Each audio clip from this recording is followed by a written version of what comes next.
ঘুমের ট্রমা আমি মনে করি না কোনদিন আমার কাছ থেকে যাবে, কারণ এই যে আচরণ মানুষের সাথে করা হতো আসলে আমি নিজের জন্য ব্যক্তির সাথে ঘুম আর যাতে ফেরত না আসে তার প্রথম পদক্ষেপ হওয়া উচিত গণভোটের আক্ষরিক বাস্তবায়ন।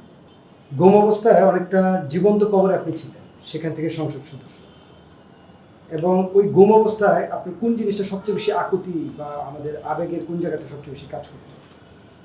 একটা হচ্ছে আপনি পাওয়ার দ্বারা নির্যাতিত, এখন একটা পাওয়ার অ্যাক্সেসের ক্ষমতা আপনার কাছে চলে আসছে, দুইটাকে কিভাবে দেখছেন?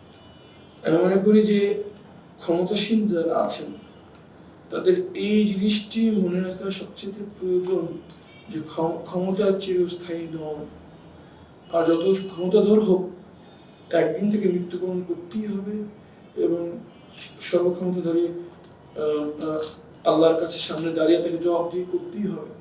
আমি যখন ঘুম অবস্থায় ছিলাম, যখন মনে হতো যে কেমন করে আমার সাথে আচরণ করছে, কেমন করে একজন মানুষ আরেকজন মানুষের সাথে আচরণ করে, তখন আমি নিজে নিজে চিন্তা করতাম যে নিশ্চয়ই তার ক্ষমতার লোভে অন্ধ হয়ে গেছে।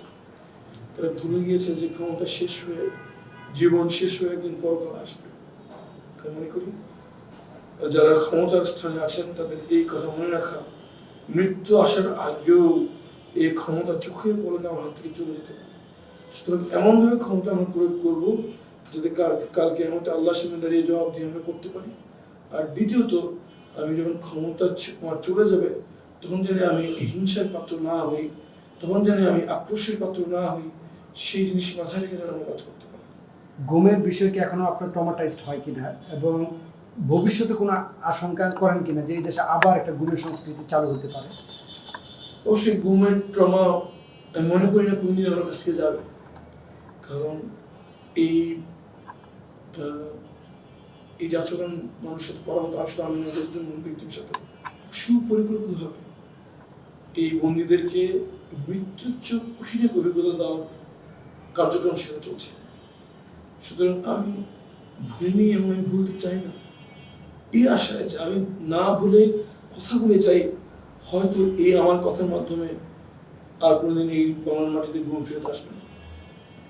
ঘুম তখনই ফেরত আসে যখন ক্ষমতার কোনো ভারসাম্য থাকবে না, যখন কোনো চেক অ্যান্ড ব্যালেন্স থাকবে না।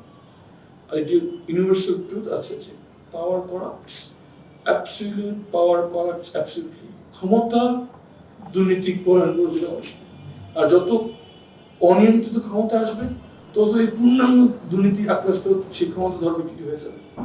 সুতরাং ঘুম আর যাতে ফেরত না আসে তার প্রথম পদক্ষেপ হওয়া উচিত গণভোটের আক্ষরিক বাস্তবায়ন। গণভোটে যা গিয়েছে যেভাবে গিয়েছে কোনো রকম দাড়িকমা পরিবর্তিত না করে অক্ষরে অক্ষরে বাস্তবায়ন হবে সেই ভারসাম্যমূলক জবাবদিহিতামূলক ইনসাফ ভিত্তিক সমাজ গঠনের প্রথম ধাপ।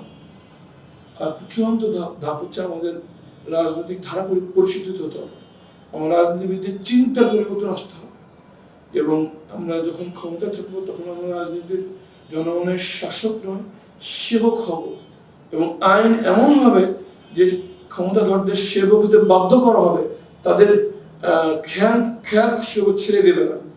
এটাই হচ্ছে আমাদের এই গুম বন্ধ করার পদক্ষেপ বা প্রক্রিয়া।